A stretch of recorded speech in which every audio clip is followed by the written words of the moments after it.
keep on saying it. This work is remarkably complex. I'll show you on the slide here what we're dealing with.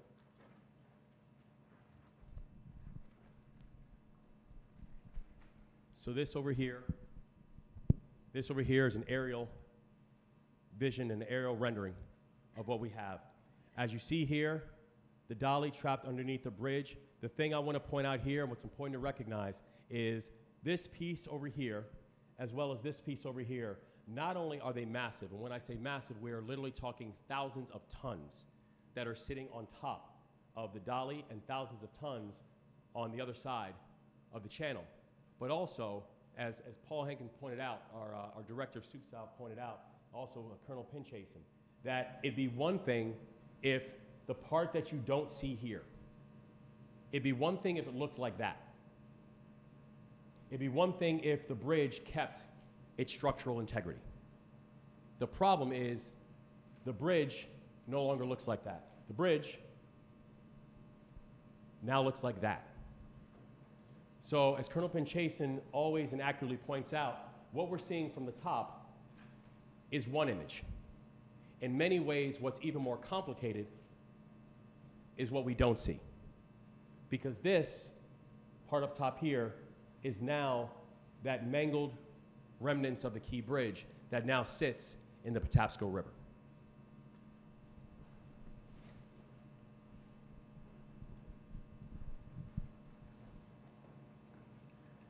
So when we talk about the overall complexity of the operation, that's just an idea of what kind of complexity that we're talking about and the kind of complexity that all the members of the Army Corps of Engineers, the members of the Coast Guard, Navy SUPSOLV, that they are trying to identify and work through that type of wreckage with that type of damage that was done to the Key Bridge. So the thing that we know and we continue to highlight is we've got a long road ahead of us. But I'm proud to say the remarkable work of this team that we keep on moving. And last week, the U.S. Army Corps of Engineers released an aggressive timeline for fully reopening the Fort McHenry Channel. And we're on track to open up a 35-foot deep channel by the end of April, and the length of that channel is also going to be 280 feet. And we're also on track to clear the channel and restore port access to normal capacity by the end of May. And we've already completed 2 temporary channels. One temporary channel is on the northeast side of the collapse with a controlling depth of 11 feet, and the other temporary channel is on the south side of the collapse with a controlling depth of 14 feet. As of this morning, there had been 58 commercial movements throughout those 2 channels, but let's be clear, even with those 58 movements, we're still only talking about 15% of what vessel traffic looked like before the collapse. So even when you factor in the vessels that are going to Trade Point Atlantic, the economic activity is likely even lower than that 15%, since we are talking about that depth of no more than 11 feet, that we're also now talking about smaller cargo and smaller ships. So I want to thank our friends from Trade Point Atlantic for the work that they're doing and for raising their hands. And I also want to say the commitment to making sure that we can get a deeper channel remains consistent. And they have a channel, when you're looking at our friends at Trade Point, have a channel with a controlling depth of over 35 feet, and that has been instrumental in helping us to find creative ways of keeping our commercial operations flowing. So to the entire Trade Point team, we all collectively want to say thank you. We're also working to remove containers from the dolly, and this will help us to access additional parts of the bridge and to prepare to refloat the vessel. But I want to be clear on that as well. That work is complicated and that work is dangerous, because just one empty vessel, just one empty container that's sitting on the vessel can have a weight of over 1.5 tons, and that's an empty vessel.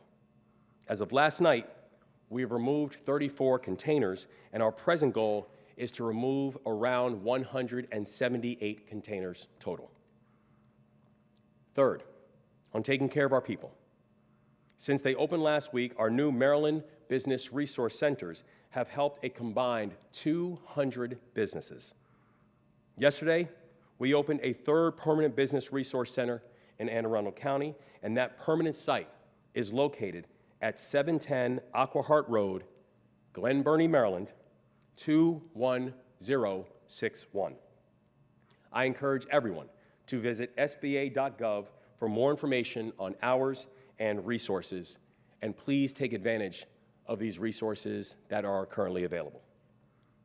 Yesterday, I was also proud to sign the Port Act into law. This legislation will support businesses and workers that have been affected by the collapse, and I want to thank President Ferguson, Delegate Clippinger, and also Senator Sailing, not only for their stewardship of this bill, but also for partnering with this administration in the entire process.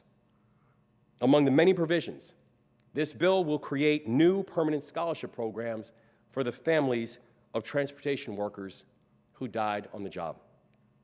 And just like every other bill that we introduced this session, every other bill that we introduced this session and last session, the Port Act passed with votes of both Democrats and Republicans, bipartisan support. Because in our Maryland, we don't just talk partnership, we move in partnership. It's part of who we are. And we all collectively have been working together since day one, across political ideologies, across party lines, across layers and levels of government. And we're going to keep on doing it, because this is what we do. Now, fourth, on rebuilding. Yesterday, I visited leaders on Capitol Hill to discuss the rebuilding efforts with our federal delegation. And our federal delegation has been remarkable throughout this entire process. We met with leaders all across government, including Secretary Buttigieg, the Secretary of Transportation, the Director of the Office of Management and Budget, Shalonda Young, and the Assistant Secretary of the Army for Civil Works, Mr. Michael Connor.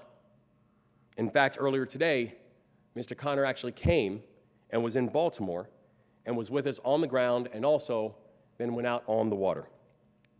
In our meeting yesterday, I stressed the importance of bipartisan federal support in this moment. The House and the Senate have a long tradition of bipartisan cooperation in the wake of disaster, because on August 1st, 2007, when I-35 West Mississippi River Bridge in Minnesota collapsed, that tragedy resulted in the death of 13 people and the closure of a major thoroughfare. Democrats had majorities in both the House and the Senate at the time, and they worked with a Republican president, George Bush, to provide $250 million in emergency funds the day after the bridge fell. So now, members of Congress of both parties must come together again and act with the same level of urgency and partnership that they did in 2007. Now, for our part, this administration is ready and willing to work with anybody and everybody. So, to members of the U.S. House and to members of the U.S. Senate, my message is simple. Come to Maryland. Work with our congressional delegation. Sit down with me and my team. Get up close to the wreckage. See it for yourself. See what we've been seeing for 2 weeks. See what it looks like when a steel bridge falls on top of a shipping vessel that is the size of the Eiffel Tower. See what it looks like when a catastrophe that even the Lloyds of London has said could be the most expensive maritime catastrophe in history. See what that looks like up close. And while you're here, get to know some of the 30,000 commuters who used to travel across that bridge every single day. While you're here, meet with some of the 8,000 port workers whose jobs have been directly impacted by this tragedy. Get to know them. And then you will understand the importance of rebuilding this bridge as quickly as possible. I know we can come together. I know we can win this moment. And I know we're going to win this moment because we're going to choose to do it together. Every day, I meet more and more people who inspire me.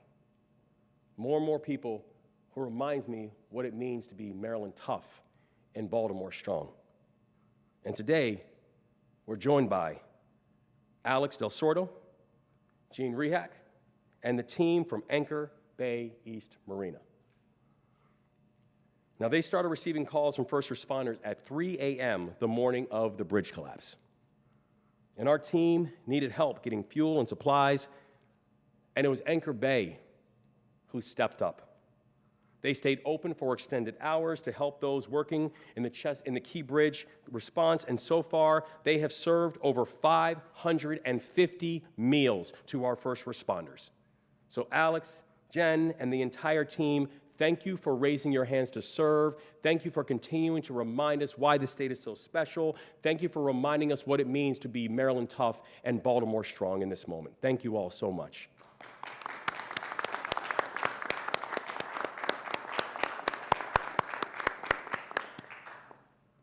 And in a moment, I will turn it over to Lieutenant Governor Aruna Miller, and then following her, she'll be joined by the following speakers. Admiral Gilreath, speaking for Unified Command, Colonel Pinchason, speaking for the U.S. Army Corps of Engineers, Colonel Roland Butler, speaking for the Maryland Department of State Police, and Baltimore Mayor Brandon Scott. And I want to thank all of our additional partners that are here today and thank them for all of their work and service as well. I will now turn it over to Lieutenant Governor Aruna Miller.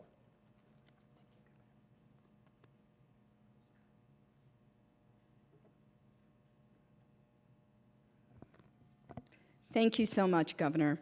Good afternoon, everyone. I'm Aruna Miller, Lieutenant Governor of Maryland, and I'm honored to be leading the efforts with the short-term and long-term financial and economic recovery efforts for individuals and businesses that have been impacted by the Key Bridge collapse. Our administration's recovery efforts are guided by 3 core pillars: ensuring that workers remain attached to their current jobs, keeping businesses operating, including the port, and providing support for dislocated workers. To support these 3 pillars, the governor has convened the Intergovernmental Economic Response Team, which I chair. The response team includes representatives from our partners at the federal, state, and local levels. As you know, nothing can be done in a vacuum. It requires partnerships at all levels. The main priorities of our work include ensuring that the federal, state, and local programs are not duplicative of each other, while maximizing their impact on Maryland businesses and workers. Sharing data to ensure we are effectively reaching all affected communities. And that includes making sure that we provide information in Spanish and other languages.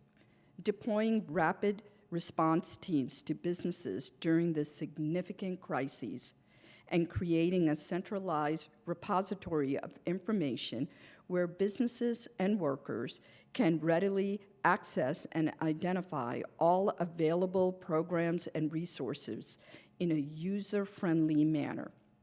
Since the group's first meeting, the following efforts have been accomplished. A 3rd Small Business Administration Business Recovery Center, as the governor stated to earlier, opened up yesterday in Anne Arundel County. And today I had the pleasure of visiting this site, and it was incredible to see the dedication among the workers that are there. Not only are they providing services to small business owners, but also they have wraparound services, including providing services for mental health, to making sure that they have rental and housing facilities and food pantries. Those are just some of the wraparound services that are being provided here. So big shout out to County Executive Stuart Pittman and his entire team for making that possible. Governor Moore, as you know, also signed an executive order to release $60 million in state resources to aid in financial relief for individuals and businesses. He also signed, as you heard, the Port Act into law just yesterday, which modifies eligibility requirements to meet the specific needs of port workers. We're grateful to the partnership of the entire Maryland General Assembly in making this happen so quickly. Finally, We're also grateful for the several local program initiatives that have been launched at the local levels, from Baltimore County to Baltimore City to Anne Arundel County. These collective efforts will quickly provide resources to workers and businesses to help replace lost revenue and paychecks. When the block channels reopen, these initiatives will help business to remain in Maryland, maintain their workforce, and resume full operations. Thank you. And above and beyond all of this, our hearts, our prayers, and our thoughts continue for the victims and their loved ones. With that, I'd like to turn the microphone over to Admiral Guillory, who I have admired from day one since he started on Unified Command. Thank you.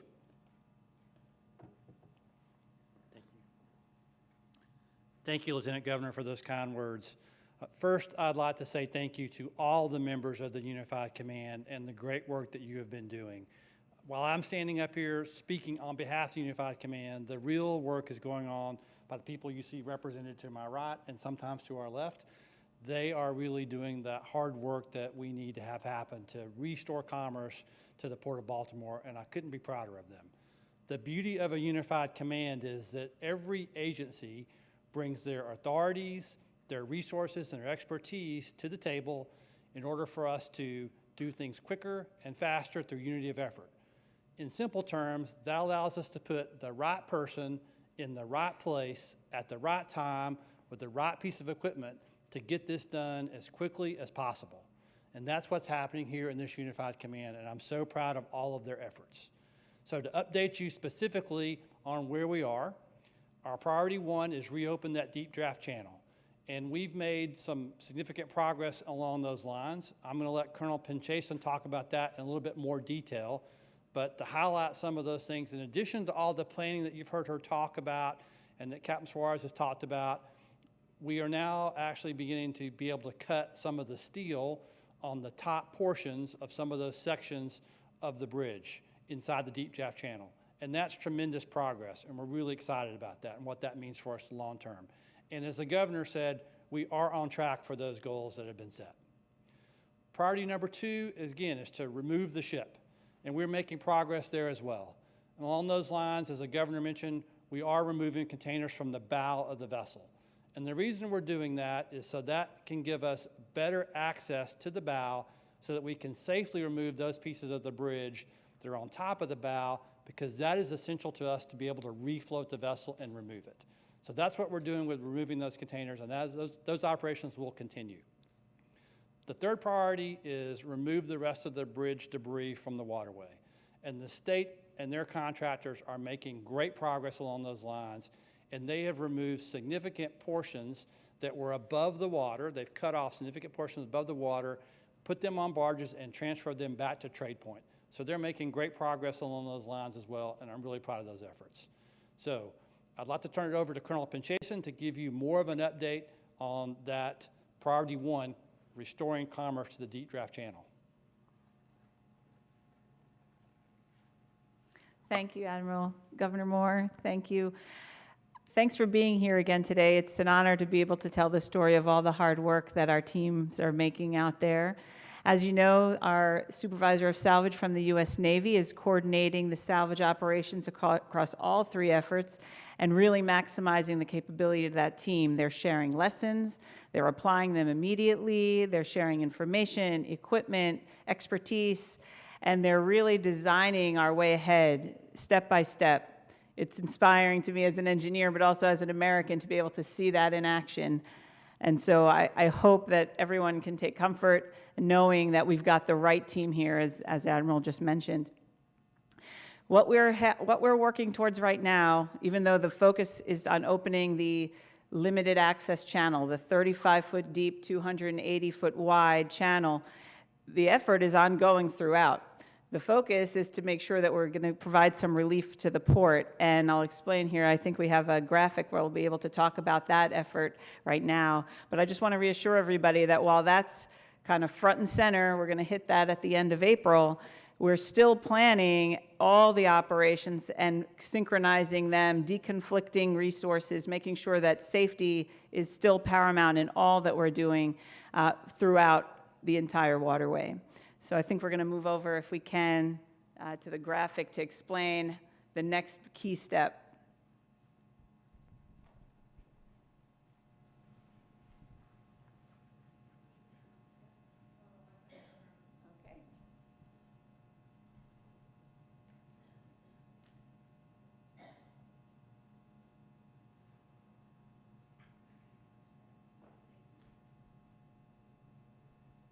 So I apologize in advance. Can you hear me? Is this working?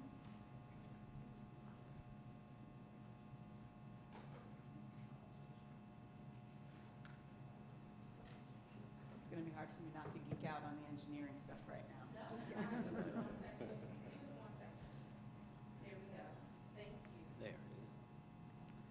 now. Okay, so as Governor Moore explained, whenever we're talking about the far side of the channel, we mean that we're talking about the area that's on the other side, away from the vessel. And I know that when we look at the skyline, I believe we have a picture.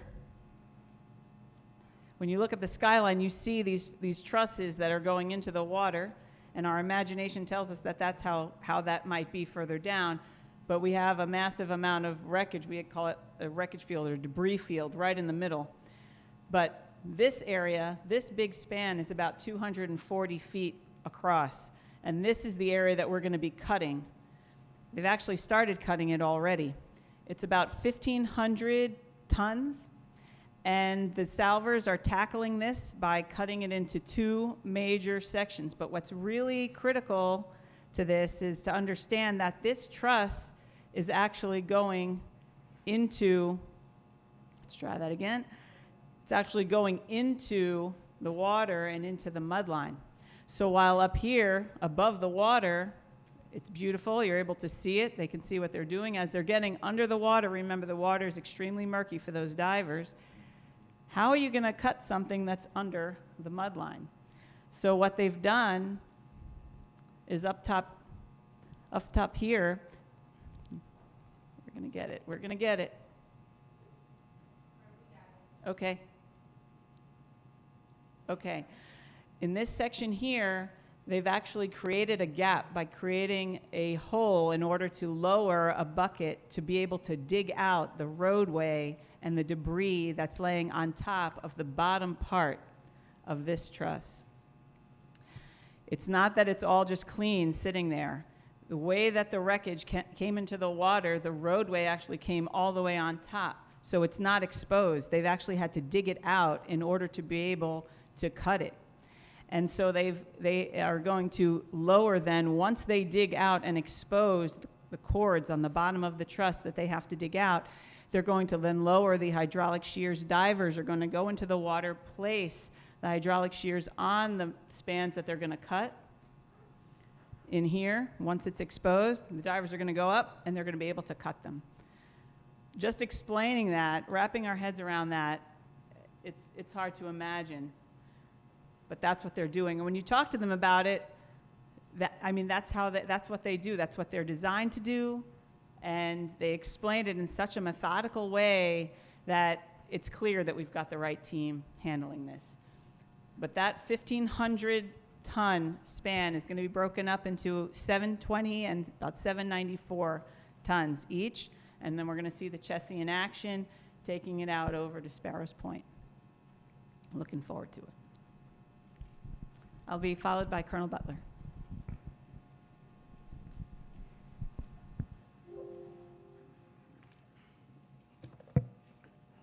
Good afternoon. Thank you, Colonel Jason, Governor Moore, Lieutenant Governor Miller. The Maryland State Police Aviation Command works around the clock to secure the airspace surrounding the site of the bridge collapse. We want to remind everyone, this is a no-drone zone. On March 26, a temporary flight restriction, or TFR, was implemented by the Federal Aviation Administration at the request of the Maryland State Police. The FAA classifies the airspace above the site as restricted due to the bridge collapse. Under a recently modified TFR for special security reasons, The restricted airspace extends from the surface to 1,500 feet above the bridge, or above the waterline actually, and 2 nautical mile radius from the bridge. In accordance with the TFR, criminal penalties may be imposed for those that violate the restricted airspace. The safety and security of our personnel is of the utmost importance. The Unified Command, in partnership with local, state, and federal agencies, is committed to identifying, investigating, and prosecuting any unauthorized use of drones in the restricted airspace. Mayor Scott. Thank you, Colonel Butler, Mr. Governor, Mr. Lieutenant Governor. Let me start this afternoon, as I always do, by honoring those families who continue to suffer the most direct consequences of this unthinkable tragedy, particularly those families of those who we lost on the bridge. And again, say to them that we are with you now and will be with you forever. Every single day, we are hopeful that our efforts bring us closer to bringing them home and offering more closure to those families and our community as a whole. And I'm proud to be back here with this group after a brief hiatus, albeit for good reason. One, with the President's visit last week, and of course, Sine Die in the General Assembly ending earlier this week. Both of those occasions, I think, are critically important to this effort. I want to thank the President again for his incredible partnership on this effort, making available every single resource that we have needed, and we know he will continue to do that. His visit signifies a collaboration and partnership that we've had at every level of government throughout this entire process, and that is what is allowing us to move so quickly on such an aggressive timeline. I have to again say thank you and commend the Unified Command, Mr. Governor, and everyone on the progress that is being made every single minute. But most importantly, again, doing it all together. We continue to be hopeful as that timeline proceeds, of course, pending weather or any unforeseen circumstances. In the meantime, though, we, in partnership with our federal and state partners at the local level, are continuing to do everything we can to take care of the families impacted by the closure of the Port of Baltimore. Yesterday, I was glad to stand with the Governor, the Senate President, Delegate Clippinger, the Speaker, and all the members in the General Assembly at the signing of the Maryland Port Act, bringing even more resources to bear on this effort. So thank you, Mr. Governor, Mr. Senate President, Madam Speaker. Last week, I had a call with Acting HUD Secretary Taubman, and she brought up that if you can't pay your FHA-insured mortgage due to the collapse of the bridge, you can contact your lender about temporarily pausing or reducing your monthly mortgage payment. HUD-approved housing counseling agencies and stand ready to support. Additionally, today I was proud to announce that the City of Baltimore is taking additional steps that are under our purview. We released an updated action plan this afternoon, which seems to bring together all the efforts being done in partnership represented here and within city government. We outline a few additional items that in that action plan that are being implemented as we speak. We're evaluating the addition of another $1 million to our previously announced wage subsidy program, and new today, we are announcing that we are offering utility bill and rental assistance to those families impacted by the port closure.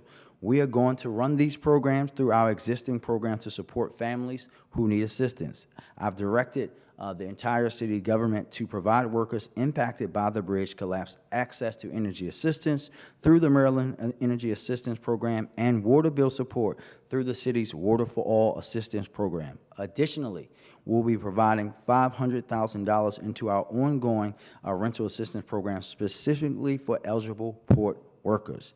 These two buckets of support will be going directly to city residents impacted by this tragedy to help address one of the biggest looming problems, bills coming due when there's not much work to be had. More information on these programs, the entire action plan released today, and information on how to access assistance and other types of assistance offered by a variety of sources can also be found on our website. And I know with the state standing up a central website as well, we'll make sure that all information is in one unified place as we've been throughout this tragedy in a unified measure. We want to continue doing everything that we can do to support Baltimoreans as they grapple with the fallout to this tragedy, and I know we will continue to emphasize that same coordination and cooperation that has defined this response thus far. And we will continue to do the most important thing, center the people impacted. And with that, I want to thank everyone again for their leadership, for their hard work each and every day, and turn it back over to my governor for questions. Thank you very much.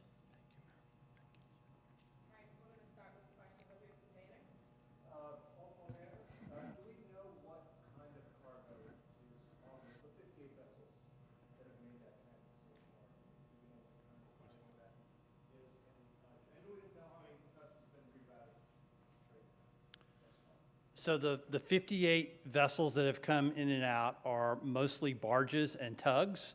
I don't have all the information on their cargoes. We have had some additional vessels that have transited through, including the Pride of Baltimore, came back through last week. And so they made it back into port as well, sir.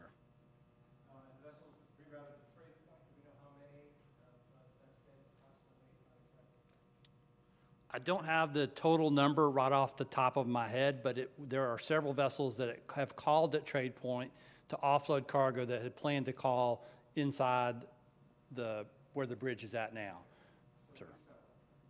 Yes, sir. Some have called in there. Yes, sir.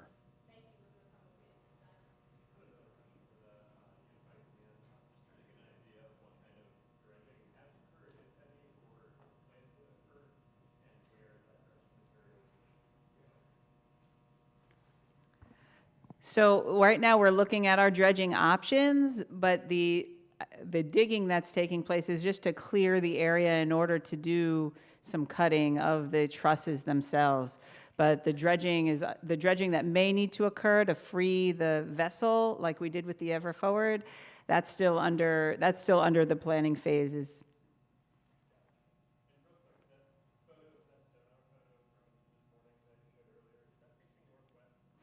Let me show you.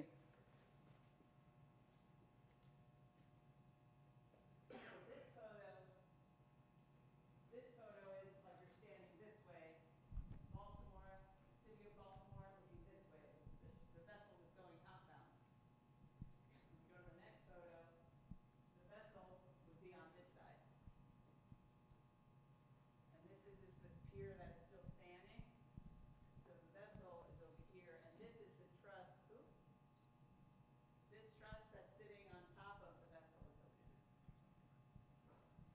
And so what you have in the middle, we identified as if you've got 4 spans, you actually have 2 that have collapsed on top of each other. You can imagine you've got 1, 2 that you see outside, but you actually have 2 that are in a big mangled mess right in the middle.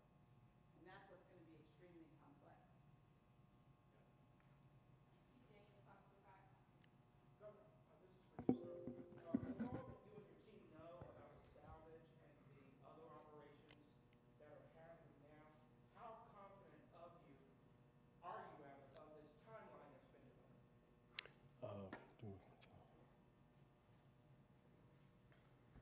So we're very confident with this timeline because it is science-based.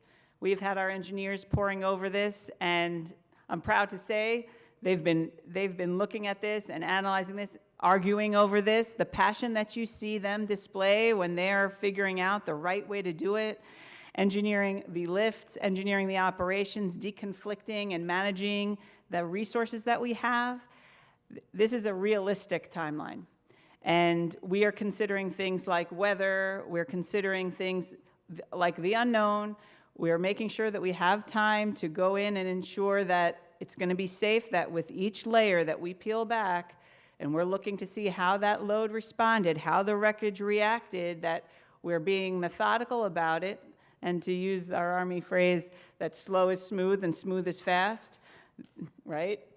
It's so true. Because we're not going to rush to failure. We're going to take the time to make sure we get the engineering right, and that in turn will make it as fast and as safe as possible. What problems have you seen related to the restricted airspace event?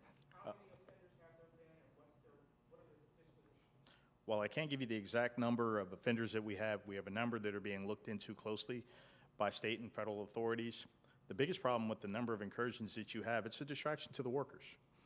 We are using drones for certain things to help them decide where to cut, when to cut. The moment a worker is distracted while cutting or doing anything else, they're at risk. They're cutting with some pretty severe equipment. The torches they're using, they're also looking out for a shift in the metal. All it takes is one moment for them to take their eyes off of what they're supposed to be doing. The metal shifts and they're at risk. So we cannot impress upon you enough. If you have a drone, stay away. Obey the no drone zone. Let the workers do their job. Let the workers stay safe. Follow up here. Mr. Mayor, please, if you could address this point. You just mentioned it, the rental and mortgage assistance that you've implemented for those residents. We know the answer, but people are living from paycheck to paycheck to paycheck. Just how critical was that for you to do? Well, I think it's extremely critical. When you are out at the port like the governor and I have been, and we're talking with those workers, when you talk to those small business owners, it's both the support directly to the workers and the folks that need that assistance for rent or to pay their water bills, or if you need to, for us to have that wage subsidy for a small trucking business that only has 3 employees, that doesn't have any work, to be able to allow that company to stay afloat and those workers stay on. That prevents families from losing their homes down the line. That prevents people from not being able to cut the lights on. It's a critical thing, and we're so glad that all of us are in that work to do that, to protect that for those families and those workers together. Governor, in regard to your direction with building the bridge, civil rights groups have come out and asked for the bridge to be renamed. What is your current thinking? My thinking is, my entire focus right now is bringing comfort to these families and making sure that we can support these families, making sure that we can get these channels reopened and get commerce going again, making sure that we can protect those and support those who have been impacted by this crisis right now, to include family members and port workers and first responders, and making sure that we are going to get the bridge rebuilt. I think that any conversations about anything else, there will be time for any and all of the conversations, but right now, if we're not focused on those 4 things, then we're being distracted. And just to add, I think that what we have to do, as the governor just said, there will be a time for that, but now is not that time. These families haven't had funerals for their loved ones. We haven't recovered everybody, and we should be having those conversations, as we would say in church, in decency and in order. And when we would not want someone to be talking about renaming something if we lost a loved one that we haven't even had the ability to identify yet. We have to have those conversations in the future, and as the governor said, we will. But right now, we have to be focused on those families and how they would perceive that conversation about moving past their loved ones to talk about a bridge that will be rebuilt in the future. WPAL, thank you. I just want to clarify. So I know there's 4,000, right, containers on the dolly, or there were. So are all of them coming off? Because I didn't copy or hear what you said, but I think you said 134 you're focusing on taking out. I just want to clarify what the process is and how many are actually going to come off before you try and refloat vessels. Correct. Yeah, there were 4,000 vessels that were on the dolly as they began the journey and as it impacted the Key Bridge. We will not have to remove all 4,000 off in order to refloat the dolly. That's where the number came in, the low number, the 136 vessels. But eventually all will be removed, but the smaller number is what we're going to need in order to refloat the dolly. And that's a 24/7 operation? Everything that's going on is a 24/7 operation. Yeah, I was just wondering about efforts to provide humanitarian visas for relatives of the victims. Just wondering, like, if that's happening,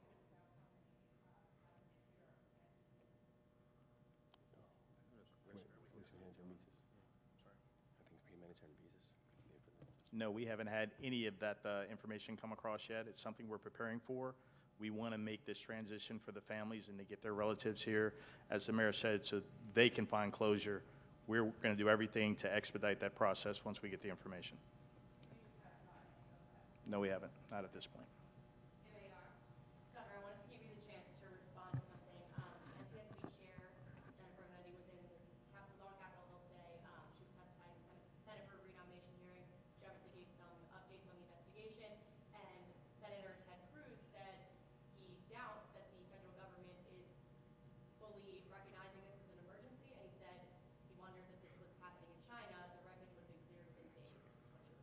I'm sorry, Senator Cruz said the federal government is not recognizing this as a crisis. I would say it was the federal government, and it was this administration, who called my phone and all of our phones at 3 o'clock in the morning. It was the federal administration and the Biden administration who was on the ground that morning.